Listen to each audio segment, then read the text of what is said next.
Yo guys, oke jumpa lagi di YouTube channel ini Crypto News Indonesia dengan gue Andreas Tobing sebagai host, di mana di YouTube ini kita akan bahas seputar investment khususnya di crypto market, mulai dari fundamental, technical, semua bakal kita bahas, oke? Nah, gue akan start video ini dengan mengatakan gila, analisa gue udah invalid guys ya. Kalian bisa lihat ya, terakhir kan analisa gue adalah Bitcoin akan menuju ke 48 sampai 50 dan itu akan menjadi local topnya. Setelah itu Bitcoin akan terkoreksi balik ke area 30 sampai 35 terlebih dahulu gitu ya, sebelum ya kalian setelah halving ya bakal up only lah, kira-kira kan kayak gitu ya.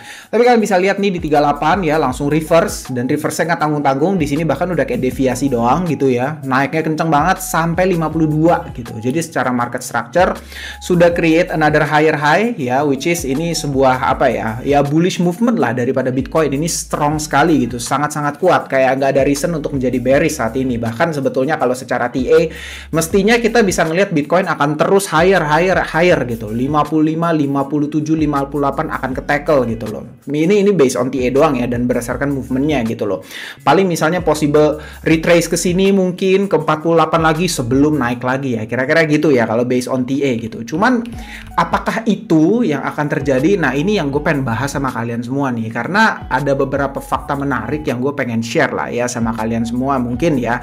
Yang jelas mungkin akan ada beberapa bagian yang sedikit mengulang, tapi khususnya buat kalian yang baru ini akan jadi sesuatu yang ya mungkin sesuatu yang kalian bisa dapetin lah ya, sesuatu yang kalian bisa pelajari sama-sama ya. So based on structure, pertama-tama ini cuman gue gambar resistance di sini sama di sini ya. Ini simple sekali, di area 52 ini sebenarnya bisa dikatakan resistance, makanya Bitcoin lagi konsolidasi ya untuk berjuang menembus resistance sebelum kalau misalnya memang ini ketembus ya, eventually Bitcoin akan reclaim area sini terlebih dahulu nih. Menurut gue berapa ini? Kira-kira mungkin 55 sampai 60-an ya. Ini akan reclaim area ini terlebih dahulu. Tapi ini based on gue lagi bahas based on TA aja ya. Possibility-nya adalah kalau berdasarkan TA only ya, Bitcoin itu akan terkoreksi sampai ke setidaknya mungkin retest 48 terlebih dahulu gitu ya, and then ya next move, next leg up, kita akan menuju ke 55 sampai 60 ribu ya. Itu based on TA doang gitu. Nah, tapi tentu kan kita harus mampu ngelihat sesuatu yang bisa dikatakan beneath gitu, sesuatu yang tidak kelihatan gitu, ngerti kan gitu. Nah, secara pribadi gini, kalau misalnya movementnya seperti ini ya, kita bisa melihat Bitcoin akan segera balik menuju all time high-nya ya dalam waktu singkat gitu. Bahkan mungkin ya, sekali lagi mungkin belum halving April bisa jadi udah balik all time high-nya, udah reach all time nya nih kalau cuman berdasarkan TA kayak gini gitu. Cuman ini yang mungkin gue pernah share juga ke teman-teman semua, dan gue akan share sekali lagi di sini ya.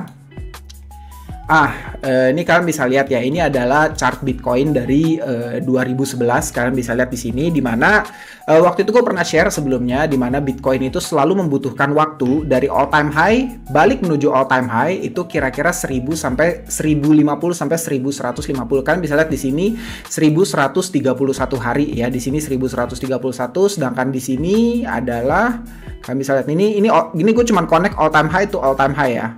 Bentar. Ya, di sini ini kira-kira 1070-an hari gitu loh. Sehingga jika ini all time high-nya ya di sini, maka mestinya kalau kita tambah kira-kira 1000 sampai 1100 hari aja ya, kita tuh mestinya akan back to all time high kira-kira di kuartal 4 di tahun ini kuartal 4 ya. Tapi kan kuartal 4 itu means Oktober, November, Desember. Sekarang ini baru Februari ya. Tapi kok kayaknya Bitcoin udah deket banget sama all time high-nya ya. Apakah ini bakal valid atau apakah masih akan ada koreksi? Nah, ini yang buat gue kita sama-sama bertanya-tanya lah ya. Ini gue jujur kayak satu pertanyaan yang gue juga masih belum bisa jawab. Gue sendiri masih figure out berbagai macam skenario, karena ada juga yang mengaitkan sebetulnya all time high-nya Bitcoin itu kalau berdasarkan on chain itu sebenarnya ada di sini ya, sehingga kalau misalnya kita tarik 1100 harinya ya memang mestinya di kira-kira Maret April memang akan secara timeline akan back to all time high lagi gitu ya. Karena kalau berdasarkan data on chain ya ada beberapa yang bilang ya sebetulnya peak daripada bull market itu di sini gitu ya, di bulan April kemarin gitu, bukan di November kemarin gitu ya. November kemarin itu adalah bisa dikatakan retail pump gitu. Itu benar-benar pump daripada retail yang benar-benar ya benar-benar FOMO sama market lah ya, makanya ada second leg gitu, Bitcoin run sampai 69.000 sebelum akhirnya dibanting lagi gitu. Nah, ini satu skenario yang gue benar-benar kayak mencoba berpikir apa ya, segala macam hal lah ya untuk kayak wah gue mengantisipasi apakah gue ketinggalan nih untuk beli lagi, karena kan gue sebetulnya gue udah cerita sama teman-teman ya, dari Desember tuh gue lagi belum beli Bitcoin lagi, Bitcoin loh ya, Bitcoin ya, bukan alts masih ada yang gue beli ya. Gue dari Desember belum beli Bitcoin lagi karena gue berpikir akan ada satu koreksi terlebih dahulu seperti yang gue mention ya, 30-35 ribu itu akan jadi sweet spot untuk gue load spot position lagi untuk Bitcoin, spot position sekali lagi ya, karena gue ya nabung Bitcoin aja gitu loh. Tapi gini sih guys, gue cuma mau info aja kalau berdasarkan data gitu ya, kita bisa lihat di sini, mungkin teman-teman bisa lihat, gue buka dari Bitbo di sini. Supply daripada Bitcoin ini bener-bener kayak di OTC sama di exchange ini kering dihabisin sama para institutions ini galak banget ngambilin Bitcoin kita, Bitcoin yang available di market lah ya, karena kalian bisa lihat sekarang udah 711.000 Bitcoin yang dikumpulin sama para perusahaan-perusahaan ini ya. Kalian bisa lihat ada ARK, Bitwise, Valkyrie, Invesco, Wisdom Tree, Franklin Templeton gitu. Yang paling galak nih Grayscale sama BlackRock, kalian bisa lihat ya, dua ini aja Grayscale sama BlackRock itu udah ngumpulin kira-kira 570.000 Bitcoin loh. Bayangin, cuman dua perusahaan ini udah ngumpulin 570.000 Bitcoin gitu. Jadi kayak mungkin ini yang menyebabkan benar-benar supply Bitcoin itu kering diambilin sama para exchange besar ini, sehingga ya udah kayak setiap selling pressure sangat rendah gitu. Jadi semua pembelian itu yang menyebabkan harganya up only, kira-kira gitu. Nah, tapi gini sih guys, ada satu data yang menarik yang gue mau share sama kalian. Ini kalian bisa lihat, kalian bisa buka di CoinGlass ya. Kalian bisa lihat di sini kan, kalian bisa lihat di CoinGlass.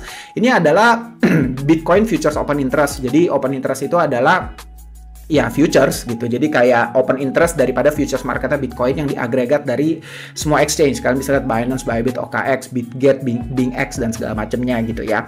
Sebetulnya nih gue jarang banget ngebuka data ini, cukup jarang lah ya, cuman kayak karena gue lagi cukup desperate ya, jadi kayak gue tuh ngelihat berbagai macam sumber lah, lagi kayak buka segala tab di crypto folder gue buka-bukain gitu, gue perlu lihat apa lagi gitu, dan gue udah summarize aja yang menarik buat gue ke kalian semua di sini ya. Kalian bisa lihat nih ya, open interest daripada Bitcoin sekarang itu lagi all time high. Kalian bisa lihat nih ya.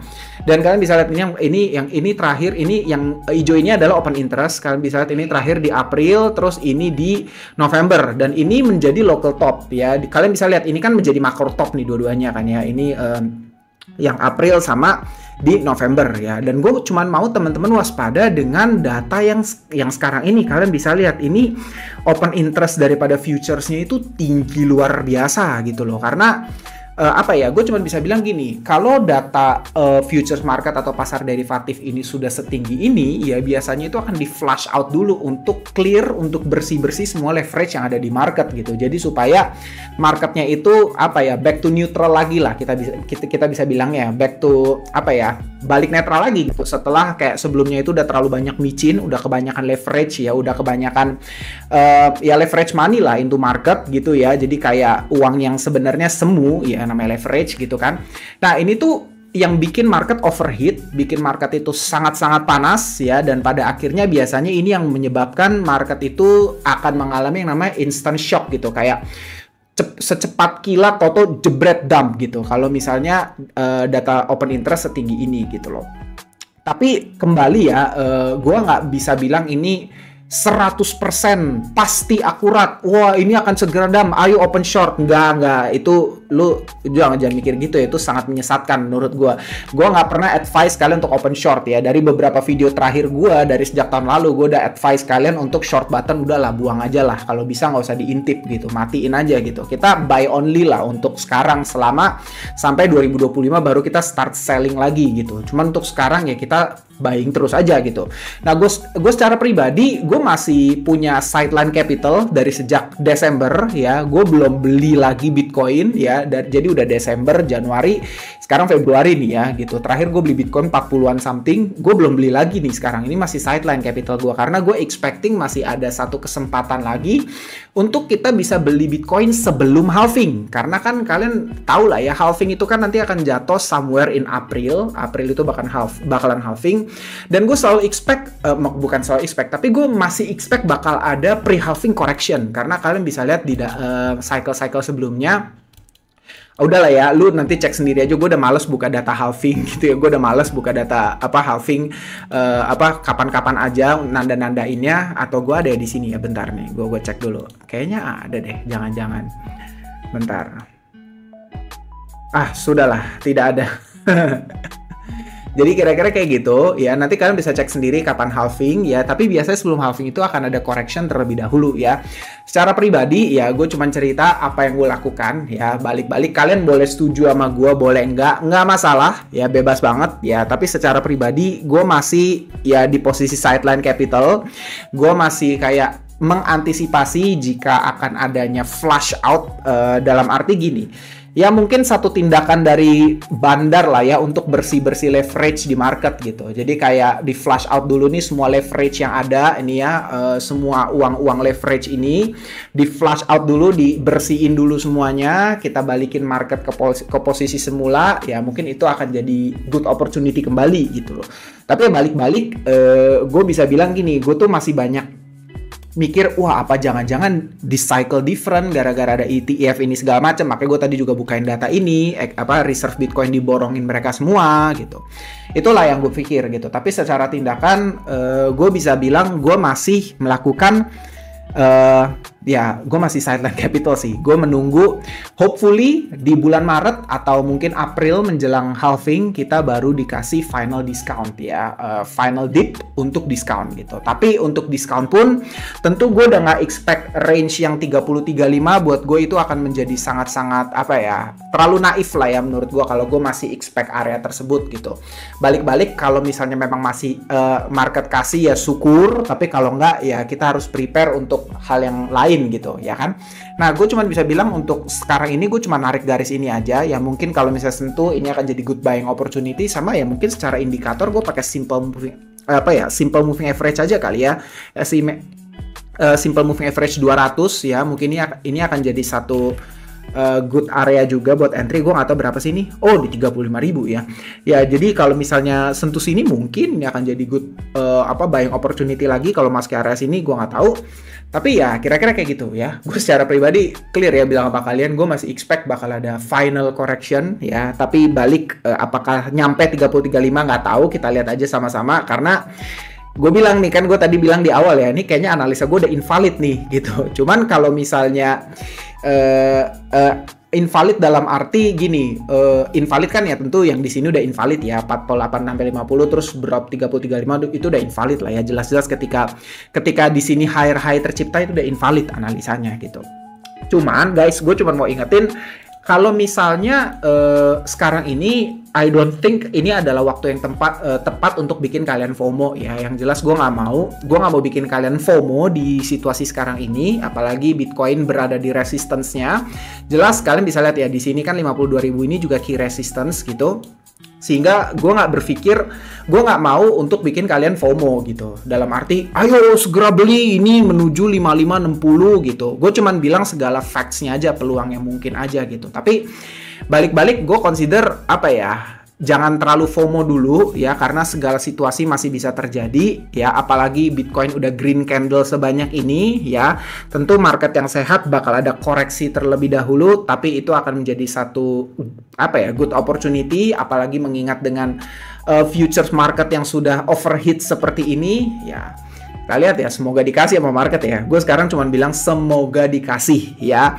Tapi guys, gue ingetin lagi posisi gue nih ya, menunggu dip untuk Bitcoin bisa balik. Maksudnya gini, gue nggak beli sekarang, gue nunggu dip dulu. Gue itu udah dalam posisi yang cukup fair. Kenapa? Karena bisa dikatakan 70-80% spot position gue udah gue unload di tahun lalu gitu. Jadi kayak sekarang ini gue masih ada dana ya dari hasil gue ya kerja lah ya, nabung tentunya kan, gue masih menghasilkan gitu ya, yang gue kumpulin, dan itu masih ada dana lagi untuk gue buy lagi. Nah itu yang masih gue parkirin nih sekarang gitu. Tapi bener-bener capital gue sebagian besar, literally sebagian besar itu udah gue load semuanya di tahun lalu, sehingga gue maksudnya gini ya, gue menunggu dip itu risk rewardnya cukup fair buat gue. Karena kalaupun ternyata nih, itu kan gue udah bilang dari kemarin ya, gue makanya nggak ada jual satupun. Kalaupun ternyata up only, ya gue siap, gue nggak keberatan gitu. Palingnya cuman ada dana yang nggak ke in aja gitu.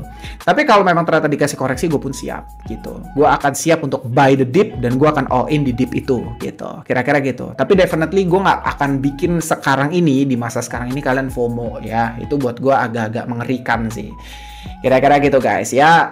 Let me know clear atau enggak. Gue nggak tahu penjelasan gue clear atau enggak. Gue juga agak random dari tadi ngomongnya.